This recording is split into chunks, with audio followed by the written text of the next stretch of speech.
بدو کو دیکھا کہ وہ وضو کر رہا ہے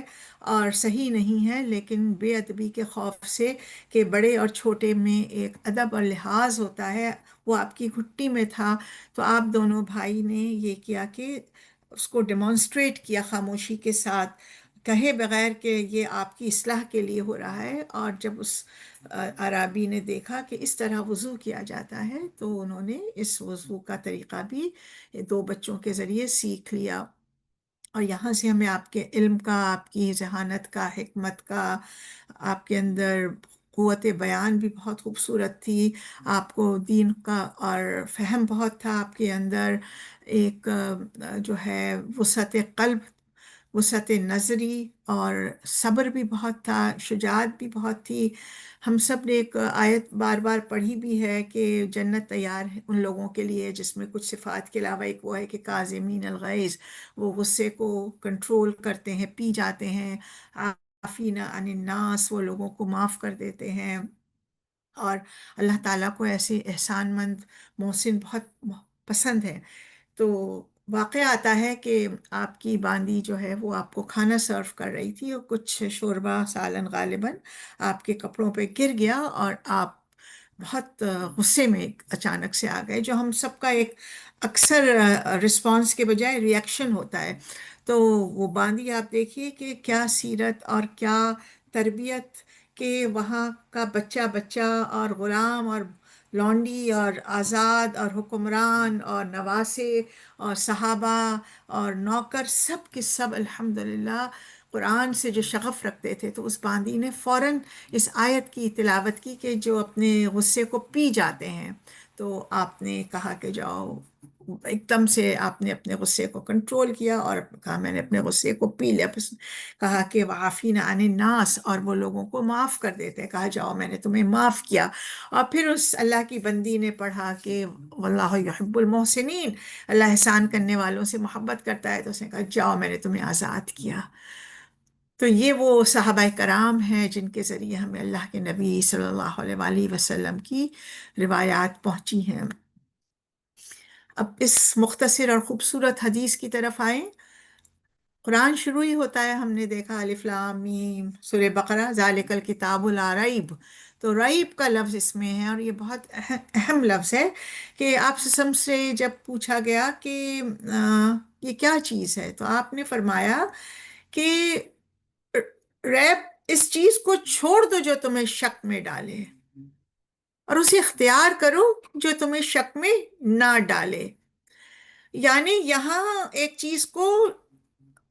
اون کرنے اور ایک چیز کو ڈس اون کرنے کی بات ہو رہی ہے۔ یہ چاہے آپ کا کوئی دینی عمل ہو، کوئی ہم کہتے ہیں دنیاوی عمل ہے، مارکیٹ میں جا رہے ہیں، کوئی ڈیسیشن میکنگ کر رہے ہیں، کچھ بھی کر رہے ہیں، لیکن جو چیز ہمیں شک میں ڈالے اسے چھوڑ دیں، اور جس سے ہمارا دل مطمئن ہو اس کو ہم اختیار کریں۔ اچھا، اس کے اندر بہت ساری ان ڈیپتھس ہیں، اور ہم انشاءاللہ دیکھتے ہیں کہ شک ہے یا ڈاؤٹ ہے، یہ لفظ تو ہم بار بار قرآن میں سنتے ہیں۔ آئیے تھوڑا سا دیکھتے ہیں، ہم نے پچھلی احادیث میں بھی دیکھا کہ ان الفاظ میں کبھی شک کا لفظ استعمال کیا ہے، کبھی ریب کا کیا ہے، اور بھی بہت سارے جو میں آپ سے آگے بیان کرتی ہوں، ان میں فرق کیا ہے، کیونکہ یہ جاننا بہت ضروری ہے، اور یہ ہماری وسعت قلب کے لیے، ہمارے اطمینان کے لیے بہت ضروری ہے۔ اور یہ میں سمجھتی ہوں کہ جب ہم اپنے دل کو بار بار اسٹڈی کرتے ہیں تو وہ جو کیفیت اس وقت ہو رہی ہوتی ہے اس کو ہم ڈیفائن کر سکتے ہیں، اور یہ ڈیفینیشن میں جب ہم ڈیفائن کر لیتے ہیں تو ہمیں فیصلہ کرنے میں آسانی ہوتی ہے۔ یہاں جو اس کی لینگویج کے اندر ہم جاتے ہیں کہ ریپ شک سے یا دوسرے الفاظ سے کس طرح مختلف ہے، تو ریب کا تعلق جو قرآن میں بھی آپ دیکھیے کہ پہلی چیز اللہ نے کہا نا لا ریب، اس کے بعد پہلی جو اللہ تعالیٰ نے انسان کے جسم کے جس حصے کی بات کی ہے، وہ بات کیا کی ہے؟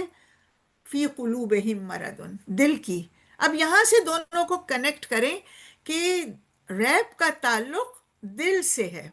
یعنی وہ ایموشنز، وہ فیلنگز، وہ احساسات، وہ جذبات، وہ محبتیں، وہ نفرتیں، وہ شک، وہ کروں یا نہ کروں، ifs اینڈ بٹس، وہ جو تمام فیلنگز دل میں پیدا ہوتی ہے، جو انسان کو ایک کنفیوژن میں، مخمسے میں، شش و پنج میں، اضطراب میں، I don't know what I should do or I should not do, I don't know, you know, I don't feel like doing، ہم کہتے ہیں نا اکثر. تو یہ تعلق جو دل سے ہے، تو یہ ریپ جو ہے اس کا تعلق جب دل سے ہوتا ہے، جو انسان کو ایک ایسی کیفیت میں مبتلا کر دیتا ہے کہ اس کی فیلنگز، اس کی ایموشنز، اس کی پوری جو ڈسیشن میکنگ ہے، وہ ایک طرح سے ایک ایسے زون میں آ جاتی ہے جہاں اسے سمجھ میں نہیں آتا ہے کہ میری عقل بھی نہیں کام کر رہی ہے، چھوڑو مجھے اس وقت، چھوڑ دو. اکثر ہم یہ جملے کہتے ہیں. تو یہ کیفیت رہتی ہے، اور یہ کیفیت ایک نفسیاتی الجھن میں، ایک اضطراب میں ہمیں مبتلا کرتی ہے. اچھا، یہاں ہم دیکھتے ہیں کہ جیسے ہی ہمارے دل میں ایک ایسا خیال پیدا ہوتا ہے جو ہم کہتے ہیں کہ نہیں بس ٹھیک ہے، مجھے سمجھ میں آ گیا، میں نے استخارہ بھی کر لیا، میں نے سوچ بھی کر لیا، میرا دل بھی مطمئن ہے. اور جب ہم وہ فیصلہ کر لیتے ہیں تو ہمارا دل ایک مطمئن کیفیت میں آ جاتا ہے، جس کو اللہ کہتا ہے نا، الا بذکر اللہ تطمئن القلوب. تو جب ریپ کے بارے میں اسٹڈی کریں تو یہ آیات اور یہ احادیث، اور انشاءاللہ اس کو ہم مد نظر رکھتے ہیں، تو پھر ہم دیکھیں گے. اور اس حدیث کی اسٹڈی کے دوران بھی آپ تھوڑا سا اپنے آپ کو، اپنے دل کی کیفیت یا جو بھی آپ سن رہی ہیں، وہاں یہ دیکھیں کہ آپ کے اثر جو پڑ رہا ہے وہ آپ کے دل پر ہو رہا ہے یا آپ کے دماغ پر ہو رہا ہے. اس طرح یہ آپ کی ایک انشاءاللہ سیلف اسٹڈی بھی ہو جائے گی. آپ کی ایک بہت ہم سائیکالوجی میں جاتے ہیں سیکولر سائنسز کے ذریعے، قرآنک سائنسز کے ذریعے آئیے اپنے نفسیات کا مطالعہ کریں. اچھا، قرآن میں جو اس طرح بھی ہم نے دیکھا کہ لا ریب فیہ سے شروع ہوتا ہے. تو قرآن کیوں شروع ہوتا ہے؟ کیوں جب نان مسلمز جب اسلام لے کر آتے ہیں تو وہ کہتے ہیں کہ وی نیور فیلٹ سچ پیس. جب ہم نے قرآن بھی پڑھا یا ان کو سمجھ میں بھی نہیں آ رہا ہوتا ہے اور وہ قرآن کی آیتیں پڑھتے ہیں، کہتے ہیں اٹس سو پیسفل. آپ دیکھیں اس کے مقابلے میں آپ کوئی میوزک سنیں، کچھ میوزک کا تو آپ کہیں گے کہ ہاں اس سے بڑا پیس مجھے مل رہا ہے، وہ بھی ایک سو کارڈ. لیکن کچھ ایسے ہوتے ہیں، no no, it's very disturbing, I don't know, I don't feel like listening to this. اور یہ ٹاک بھی ایسی ہے یا یہ بیان بھی اس طرح ہے. لیکن قرآن کے بارے میں، قرآن کی آیتوں کے بارے میں کبھی ایسا نہیں ہوگا، اس لیے کہ قرآن میں نہ کوئی ایزمپشنز ہے، نہ کوئی پرسیپشنز ہے، نہ کوئی ہائپوتھیسز ہے، نہ کوئی ایسی امیجنیشن ہے جس کو آپ سوچ ہی نہیں سکتے، جس کو آپ تصور بھی نہیں کر سکتے،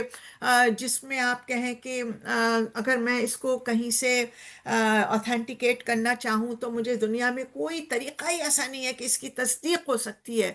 ہاں، وہ طریقہ ابھی نہیں ہے تو کل آ سکتا ہے، یا کسی اور ڈائمینشن میں آ سکتا ہے، یا کسی اور آیت کے ذریعے آ سکتا ہے، یا کسی اور آؤٹ لک کے ذریعے آ سکتا ہے، یا کسی اور تجربے کے ذریعے آ سکتا ہے. یعنی اس میں کوئی ایسا مواد ہی نہیں ہے جو اس کو آپ پڑھیں تو آپ کے اندر ایک ہیجانی، no no no this is against my nature, no no no this is against my human nature, no no. وہ آپ کو اضطراب اور ہیجان میں مبتلا نہیں کرے گا. یہ وہ منفرد کتاب ہے پوری دنیا میں جو مکمل طور پر بیان حقیقت پر مبنی ہے، اور اس کے اندر جو بھی آپ پڑھیں اس میں ایک کہنا چاہیے نا کہ امیکولیٹ ایکسپریشن آف ٹروتھ ہے.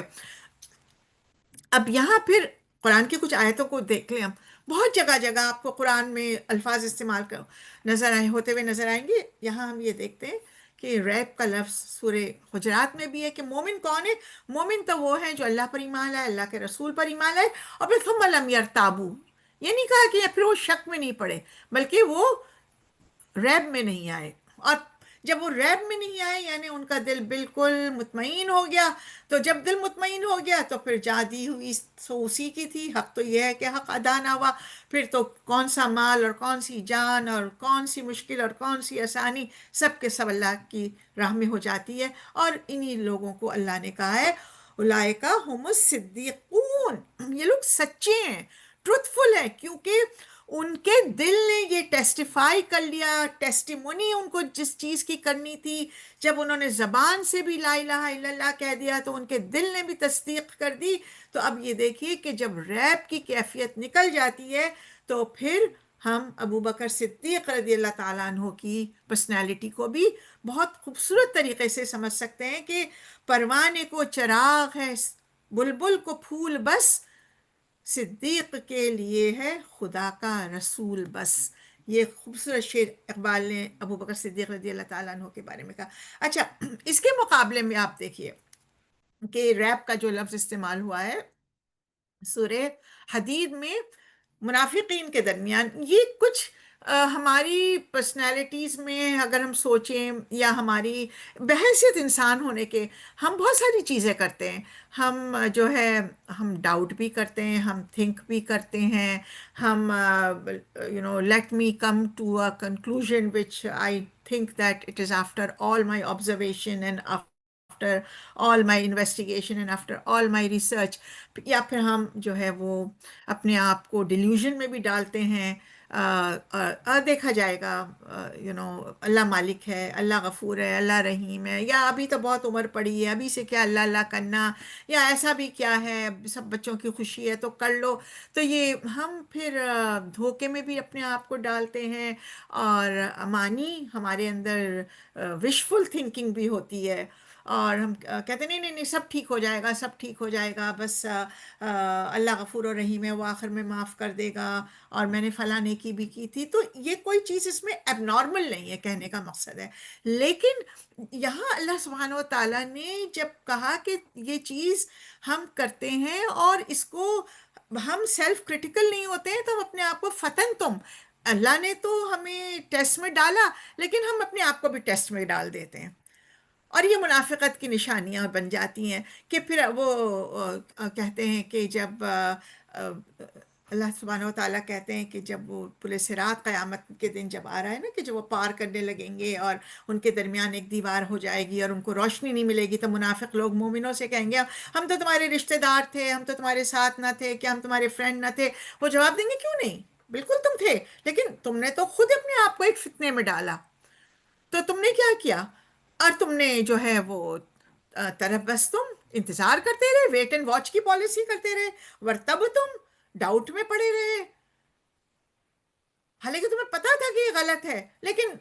تم نے کہا کہ ٹھیک ہے ٹھیک ہے دیکھا جائے گا بعد میں، اور پھر غرت کو ملامانی، تمہاری تمناؤں نے، جھوٹی تمناؤں نے تمہیں دھوکے میں ڈالا، یہاں تک کہ اللہ کا حکم آ گیا اور پھر تمہیں سب سے بڑے شیطان دھوکے باز نے دھوکے میں ڈال دیا۔ تو یہ دیکھیے کہ کس طرح ہمارے تھاٹ پروسیس میں اگر ہم کہیں کہ ون، اس کے بعد یہ ہوتا ہے، اس کے بعد یہ ہوتا ہے، تو قرآن نے تو ہمیں بڑے خوبصورت سائنٹیفک اور فطری انداز میں بتا دیا ہے۔ اب یہ ڈاؤٹس ہمارے بارے میں ہوتا ہے نا، ہم کوئی غلط کام کر رہے تو وہ فیتھ ریلیٹڈ بھی ہو سکتا ہے، وہ عبادت بہت اچھی ہے وہ بھی اس کے ریلیٹڈ بھی ہو سکتا ہے، ڈیلی لائف اینڈ ڈیلنگز میں بھی میں اس سے ڈیل کروں کہ نہ کروں، میں اس سے رشتہ کروں کہ نہ کروں، میں اس کے ساتھ پارٹنرشپ اختیار کروں کہ نہ کروں، میں اس کو ٹیچر رکھوں کہ نہ رکھوں، وہ آئی ہیں اور بڑی مجھ سے کہہ رہی ہیں کہ تمہاری ہیلپ کروں کہ نہ کروں، کچھ بھی ریئل لائف سچویشن بھی ہو سکتی ہے۔ تو ہر جگہ پہ آپ کو یہ دیکھنا ہے کہ یہ فیلنگز آ رہی ہیں یہ کہاں سے آ رہی ہیں۔ پہلے نمبر ون تو یہ دیکھیں کہ فیلنگ کہاں سے آ رہی ہیں، ٹھیک ہے۔ اچھا، اب یہاں ہم آتے ہیں شک پر، آتے ہیں کہ اب شک اور ڈاؤٹ میں کیا فرق ہے۔ قرآن میں سورہ یونس میں اللہ کہتا ہے، اللہ کے نبی صلی اللہ علیہ وآلہ وسلم کے ذریعے صحابہ کرام کو، مومنوں کو، ایمان والوں کو، سب کو کہتا ہے کہ اگر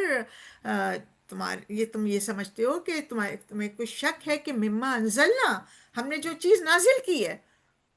تو اگر یہ کفار کے لیے ہے، یہ میرے لیے ہے، یہ آپ کے لیے، کسی بھی آیت کے، کہ اب ہم آتے ہیں اس پروسیس کی طرف جو ہمارے ذہن میں، دماغ میں ہو رہا ہے۔ اگر تمہیں یہ شک ہے کہ یہ چیز جو تم پڑھ رہے ہو ہم نے نازل نہیں کی ہے، تو پوچھ لو ان لوگوں سے، دوسرے لوگوں سے پوچھ لو جنہوں نے کتاب تم سے پہلے پڑھی ہے، اور یہ تمہارے پاس جو اپنے رب کی طرف سے حق آیا ہے، تو یہ تو ہے، حق ہے، تو تم کیا کر رہے ہو؟ فلا تکونن من الممترین، اب ایک تیسرا لفظ آ گیا، اب تم شک کرنے والوں میں سے نہ ہو جاؤ، اب